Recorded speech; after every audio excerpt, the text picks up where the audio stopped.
hadith is in Sahih Muslim that our Prophet ﷺ came across the Sahaba one day. They were sitting in the masjid. He came and they were having a heated discussion. So he said to them, "What are you discussing?" So they said, "We are talking about when Qiyamah will happen. We're talking about making a guess, when will Qiyamah happen?" So the Prophet ﷺ said, "Qiyamah will not happen until you see its 10 signs." So now he said there are 10 signs that are directly linked to Qiyamah. There are 10 that are definitely in a different category. Qiyamah will not happen until you see its 10 signs. Then he mentioned them one by one, and I'm going to quickly list them now, and inshallah later on in our series we'll go over each one of them in a lot of detail. Number one, he said the dukhan. Dukhan is a dust, smoke, smog, the dukhan. And by the way, all 10 of these are specific. These are not trends. All 10 of these are one-off incidents.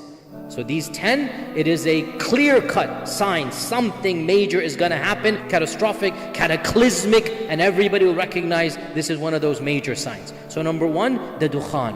Now, and this is not in order, we're going to mention this. This is just 10 that he said. They don't necessarily be in this order. Number two, the Dajjal.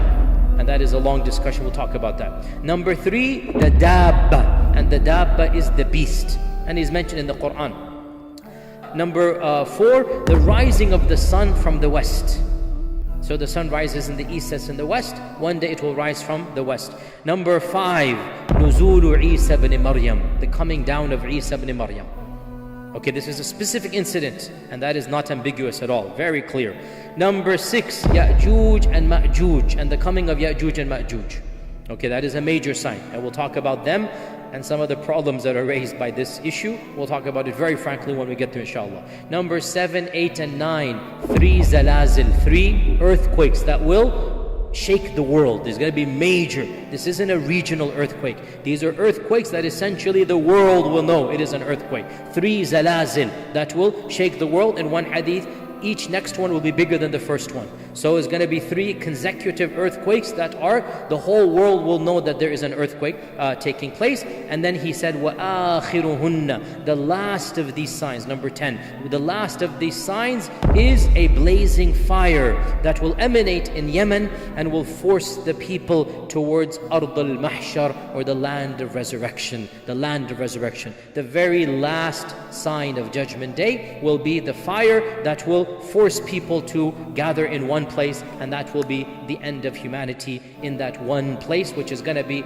in Bilad al-Sham, as we will come to when we come to it. In another hadith he said, anytime one of these 10 comes, expect the other to come immediately after. So these 10 are like dominoes, one after the other. These 10, when the first one comes, khalas, the rest are going to follow very, very quickly. And the first of these 10, without a doubt, is the coming of Isa ibn Maryam. This is the first of these 10. The first of these 10 is the coming of Isa ibn Maryam. And when Isa comes, the rest of these are going to come one by one, and that's it. Qiyamah will take place very shortly after the coming of Isa ibn Maryam. And the last of the minor signs links the first of the major signs.